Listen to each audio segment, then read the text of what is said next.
On this episode of New England Living, We have 5 children. This is our great kitchen where Dan does much of the cooking. Well, you got to feed a lot of kids. Yes. We're gonna take a ride down by the marsh.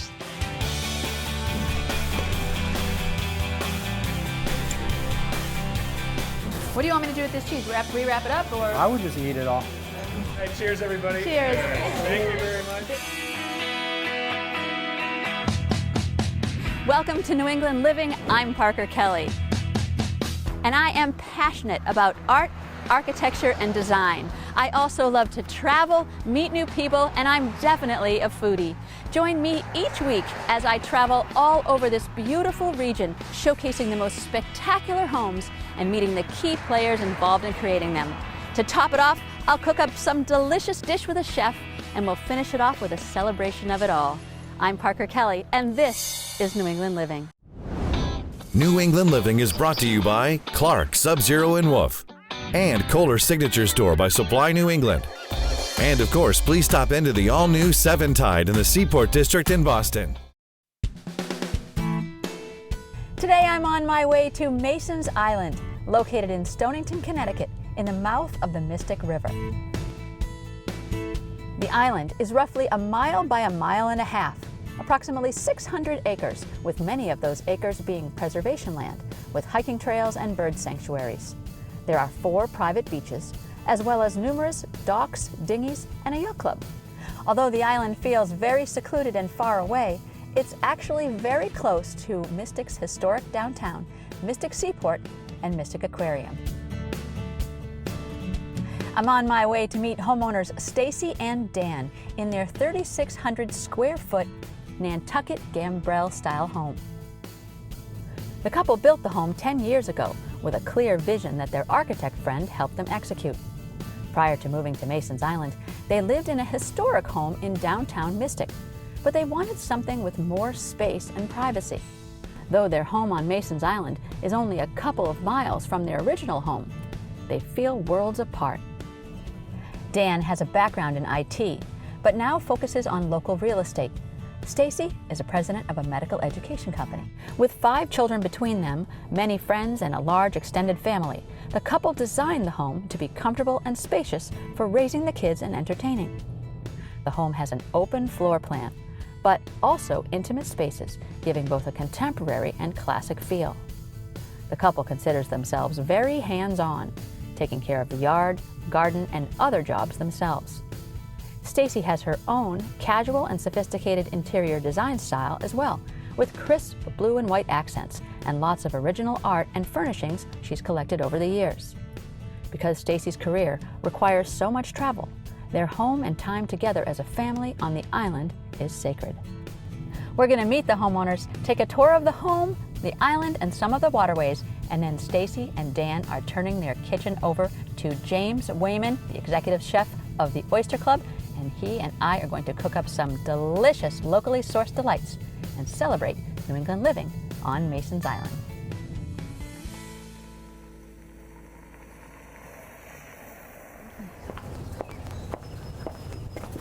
Maybe I'll use the scallop shell.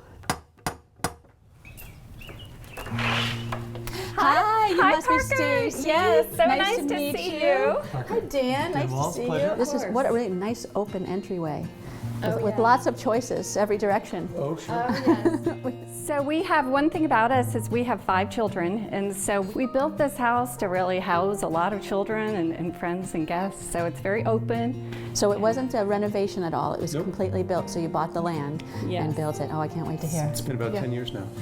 So this is what we call the great room, and this is kind of where everything happens. Now you said you don't have a designer, you do your own designing. Yes, And I love do. it. It's really sort of beach casual. How far away are we from the beach? If you go in either direction, you hit water probably in about a block. So it's very nice. Lovely, We're lovely. kind of surrounded by it all. This is our great kitchen where Dan does much of the cooking. Well, you got to feed a lot of kids. Yes. This is gorgeous. Yeah, so this is a marble counter. It's called Calcutta Gold, and we just tried to keep it simple, and we had the tiles in the background are the same marble, and over on the fireplace it's the same. It's got a nice, open, welcoming feel, and I can't wait to see it filled up with people. This room is actually, it's the TV room, but we just got our first television about 2 years ago. You should have seen the guy's face when the kids said, "We're so excited for our television," and he said, is this your new television? They said, "No, it's our first television." Isn't that funny? Yeah, well, I love your art. These are all scenes from around the area? The one on the bottom is at our little yacht club, and those are all the little optimistic sailboats that the children take sailing all you kids lessons. sail then? And the one on that's top fun. is Carson's ice cream store in Noank. So I love how this has an antique home feel in a lot of ways because it has some smaller rooms, but at the same time, it's so open and airy that it feels contemporary. We tried to keep Yeah. the charm and the character of an old New England home when we built it. We kept that in mind, and the small rooms were, indicative. I love it. I love it. I really do. So this sweet little room is our music room. So we have the piano, we have guitars, and then over to the side is our more formal dining room.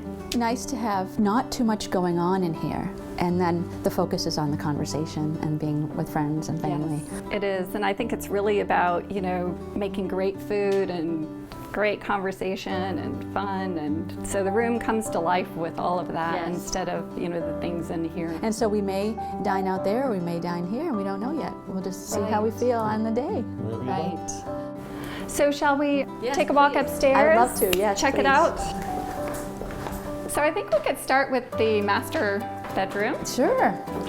So we wanted this to be really light and open and kind of an area that you could relax. And tall, because you're both tall. Because we're tall. This is a gorgeous bed. You must take a running leap. I mean, how do you? Gives a new meaning to jumping into it. It does, it does.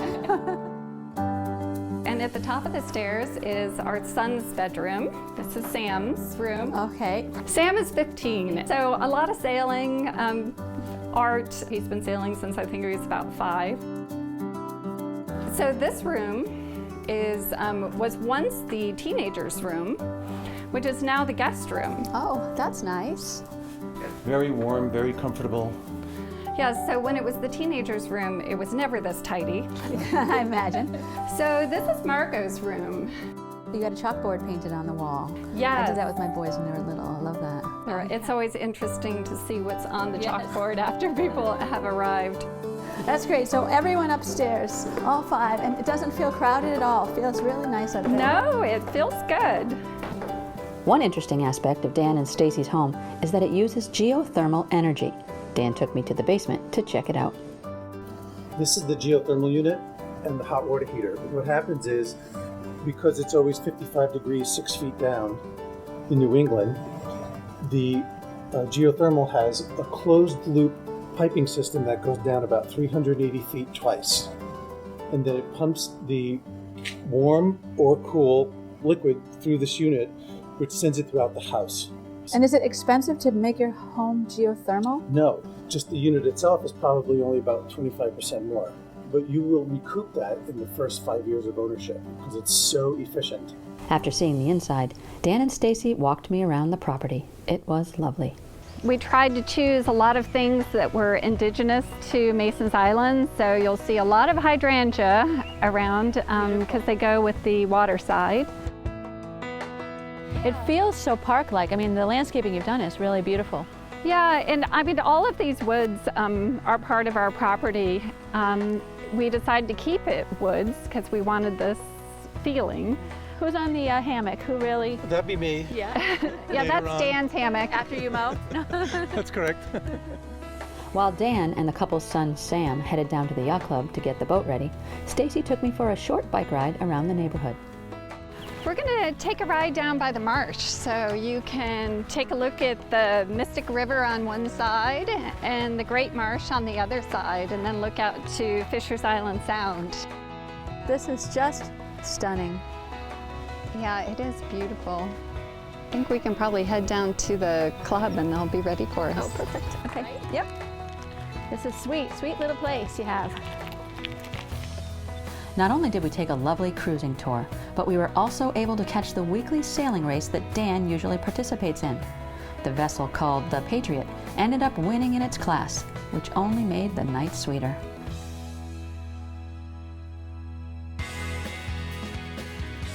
think that oysters are a delicacy like champagne, so you don't get a mug of champagne, you just get it in a flute. There's nothing wrong with a mug of champagne. This is really Adds good. a little something. Oh, yeah.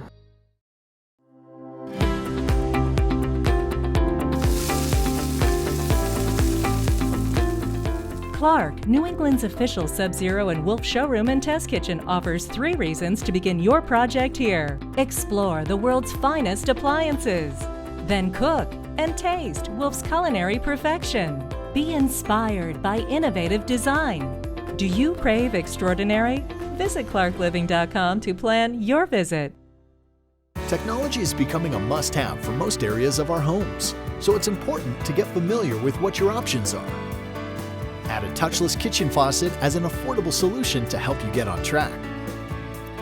Consult with a Kohler specialist to explore all the possibilities to make your home work for you.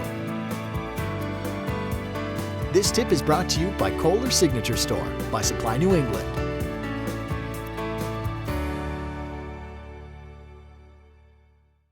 With 8 generations of exquisite craftsmanship, Kumar brings a whole new meaning to passion and precision. Their treasures come from remote corners of the earth, traveling across many oceans. The Kubi family brings to the United States the largest selection of exotic stones. Kumar, when only the finest will do.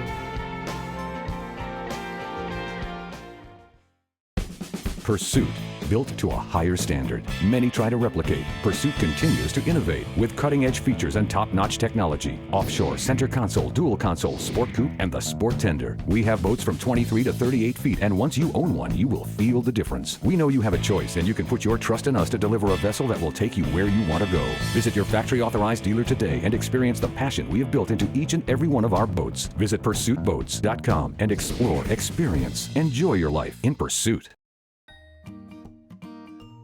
In preparation for the dinner party, I spent the day with award-winning, celebrated executive chef James Wayman from Mystics Oyster Club.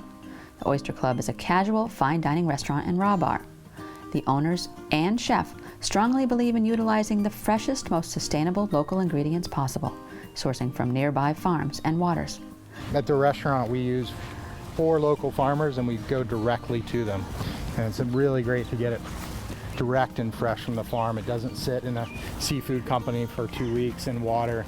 First stop, Bean Family Farm in Charlestown, Rhode Island, where James introduced me to owner and oyster farmer Matt Bean. James tells me he's been working with you for so long and loves the freshest of the fresh that you have here. Tell me about your farm a little bit. Well, this is at Bean Family Farm. We dock the boats here. We have our upweller. We grow seed in the upweller, and then it goes out to our harvest site out there. So out there it'll stay for about a year and grow from thumbnail size to about 3 inches, a little shy of 3 inches, because we like to sell a smaller oyster, you know, we don't get into those big honking ones. And so the smaller ones, are they sweeter? What do you like about them? I mean, I think that oysters are a delicacy like champagne, so you don't get a mug of champagne, you just get it in a flute. So oysters are like the same thing. There's nothing wrong with a mug of champagne. So how long does it usually take you to get out to where we're going to harvest? It's only about a 10-minute ride. It's 1.2 miles from my house to work, to my farm. To work. That's awesome. That's a great commute. This is like a commute. That's so awesome. Yeah, it's wonderful. Matt graduated from the University of Rhode Island with a degree in aquaculture and fisheries sciences. His small family farm produces the uniquely tasty Ninigret nectar oyster. His 7.5-acre farm nets about 200,000 oysters a year. Being a longtime oyster lover, I was privileged to don the waders with these 2 men. 1, 2, 3. What did you just eat? On those little shrimp? Uh-huh. You did not. I did.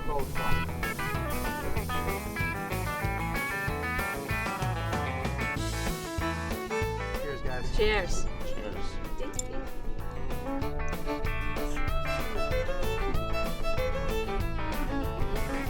Before we headed back to Dan and Stacy's home, James and I made our second stop, Stone Acres Farm, where we met up with Jane Miser, the 10th generation to operate and tend this land. Wow, this is amazing English garden. So welcome to our formal gardens. These we called our old gray ladies. This boxwood is over 150 years old.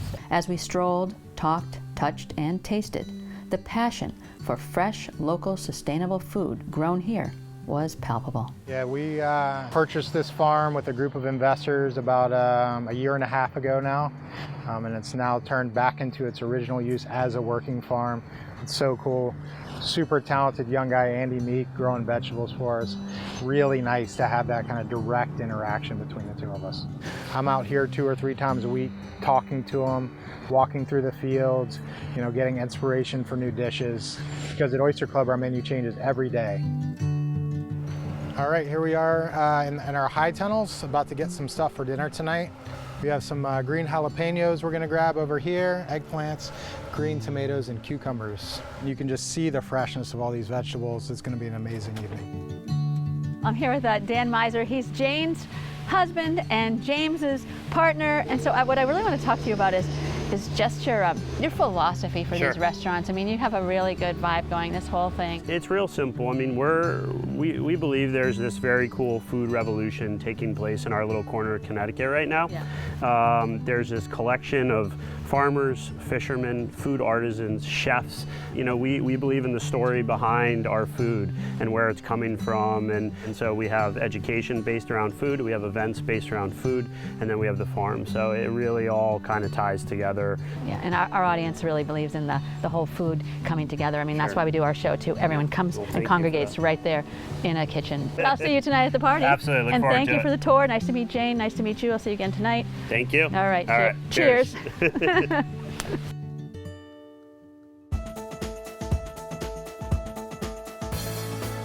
All the guests have arrived. You can feel the energy in the room now. Can you feel it? I absolutely can. Yeah. What do you want me to do with this cheese? Re-wrap it up, or? I would just eat it all. We're going to do what's called a Bajan mule. I'm making all the professional people freak out right now. Cheers. It has been said cooking is like love. It should be entered into with abandon or not at all. And if you're looking to design the kitchen to create that love, there's no place more passionate about cooking than Clark. And here with us is Sean Clark to learn more about their newest innovative design destination. Hi, Sean. Hi, Erica, and welcome to Clark. This is our newest showroom and test kitchen for Sub-Zero and Wolf, located at 7 Tide Street in Boston Seaport. So for homeowners and the design community, what can they expect here? They can expect an unparalleled experience because we don't sell anything here. There's no cash register. So the idea is to give you design inspiration with life-size kitchens and the opportunity to test drive all of our appliances.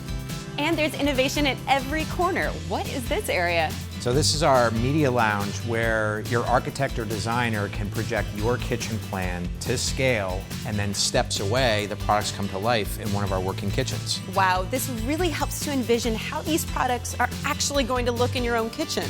That's the goal, and as you can see here with Sub-Zero, you have the opportunity to customize your refrigerator, your freezer, and your wine storage to specifically fit your lifestyle. Plus, you can test drive Wolf's newest technology. Test driving these appliances is really the only way to make the right selections. And then we take you from test drive to tasting. And this is my favorite part. With our small bites, you'll leave here with a taste of what's possible in your kitchen and the name of an authorized dealer. Try one. This looks delicious.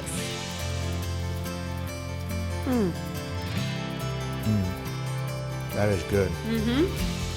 Clark at 7 Tide is truly a revolutionary experience in kitchen design. If you are looking for kitchen inspiration, visit clarkliving.com to find out more.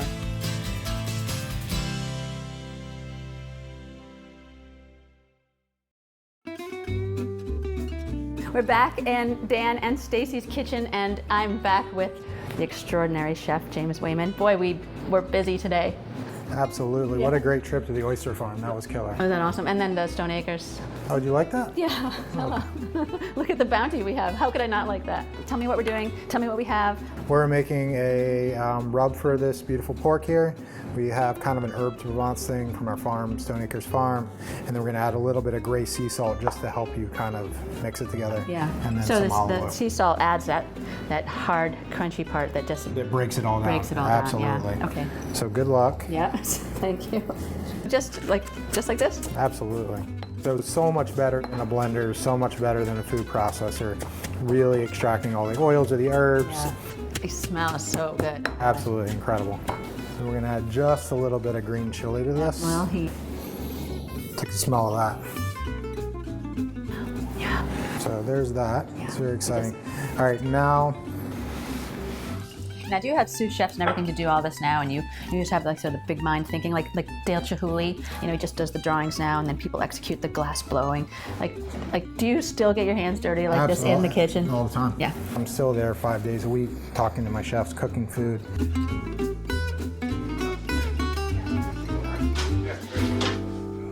And so while James is inside doing a little bit more cooking prep, I'm here with Bailey Pryor, and you are usually not on this side of the camera, usually on the other side of the camera, a documentary producer who's now turned to rum. Making rum. So tell us the story. I make a lot of documentary films over the years, and while I was making a movie about this gentleman right here named Bill McCoy, who was the first rum runner of the Prohibition era, I decided to start the rum company. He's such an interesting American character. You know, he was the first guy to fill up a boat full of rum in January of 1920 down in the Caribbean, sail it up to New York City, and act as a floating liquor store 3 miles offshore, which was not illegal back in 1920 because 3 miles out was international waters. Okay, so Prohibition was going on land, but if you're out there, you're fine. You're fine. And he became known as the real McCoy for never adulterating the alcohol. Because other people during Prohibition, they would cut whatever they brought on their boats with turpentine, wood alcohol, turpentine? prune juice, really nasty stuff. I would think maybe sugar, some water, but no, really they nasty. were doing chemicals and things like that, and water and stuff. But McCoy never did that, so they called his product the real McCoy, and that's why we all know that phrase today. We were thinking of building our own distillery, which was kind of a radical idea in 2007 when we started this whole thing, and that's when we found these great photographs that McCoy actually took on the deck of his ship in 1922. And in those photographs, you can see there are barrels of rum, and they have custom stamps on the barrels that said Barbados rum. And so I wanted to have the same type of product that McCoy would have had on the deck of his ship. And so we decided to fly down to Barbados and see if we could find the original distillery. And so when you take a sip of this, it's as close as you could possibly get to what people were actually sipping on the deck of Bill McCoy's boat back in 1920. So there's a technique to taking off these things. Everybody's always so sort of dainty with these types of things. And the easiest way to deal is just... There you go. Oh, that's how you take the thing off properly. Cheers. Congratulations to you, your business, your success, your family, everything. I mean, what's not to love? Thanks, Parker. Appreciate it. Absolutely. I mean, you're a celebrity, really. Stop. How much pepper? Whatever you feel like. Really, I really like pepper. Oh, too much.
You see it.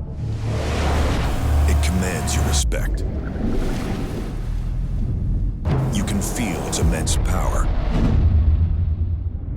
The only way to master it is to venture inside. Go ahead, dive in. The GMC Sierra. We are professional grade.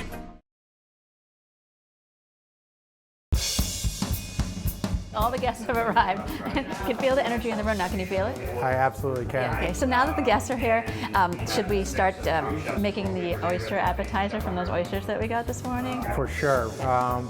We're going to make the mignonette from some stuff from the farm, some foraged and some grown. These are some little baby eclipse onions. Yep. And then we have the green mulberries that we foraged from the tree. So how many, when you're at the Oyster Club, how many plates do you do a night? On a busy Saturday night, we can serve upwards of 200. 200. Sometimes 250 is kind of top. With 3 guys we have back in the kitchen, so it's pretty intense, especially with very from scratch cooking that we do. We make our own pasta, we cure all our own meats. Every dessert is made from scratch. Even our flour, our baker Todd from Farm to Hearth, whose bread you'll have tonight, he grinds on a mill that we bought him, the stone mill. So really, really everything is done there. I mean, you're a celebrity, really. Stop it. You want to put probably half that amount of vinegar into here. Good, perfect. All right, and go the mulberries. The last and one of the most important ingredients for our mignonette, some pepper. How much? Yeah, how much pepper? Whatever you feel like. Really, I really like pepper. Oh, too much.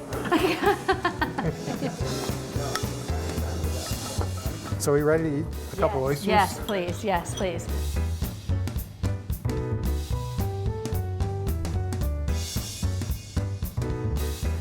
I mean, I like it straight out of the ocean, but this is really adds good. a little something. Oh yeah. All right, so what do we have going in here right now? This is butter, olive oil, sage. Mushrooms. All right, what kind of mushrooms are those? These are shiitake mushrooms from Seacoast Mushroom Farms.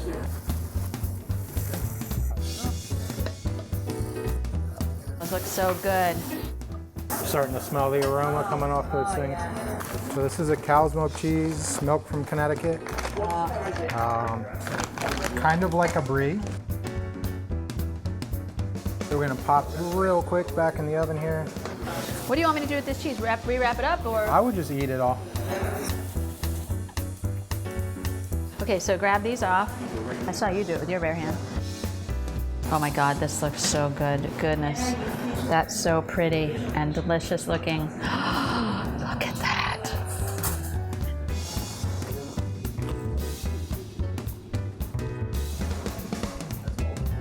It works. Yeah. Okay, so midway between appetizers before dinner, yes, we're going to try not just the sipping, but now actual cocktails made out of your beautiful rum. We're going to do what's called a Bajan Mule. Okay, yeah. So in this case, we always do the ice first because you always want to have your ice in there. You can measure a little bit of alcohol. In my case, I just kind of go a little bit eyeball. I'm making all the professional people freak out right now. Then we go with a little bit of ginger beer, and I like really spicy ginger beers. There's lots of different ginger beers on the market, actually. So I know about 20 bartenders that just fainted watching me do this on television. That's okay. I'm good with it. I go like this, do a little bit of this. Beautiful. Cheers, everybody. Cheers. Thank you very much. Bajan. Bajan. Okay, so this is what it's all about. Just a beautiful, beautiful time, beautiful community, beautiful people. That's what it's all about on Mason's Island, in Mystic, in Stonington. Until next week, I'm Parker Kelly. Cheers.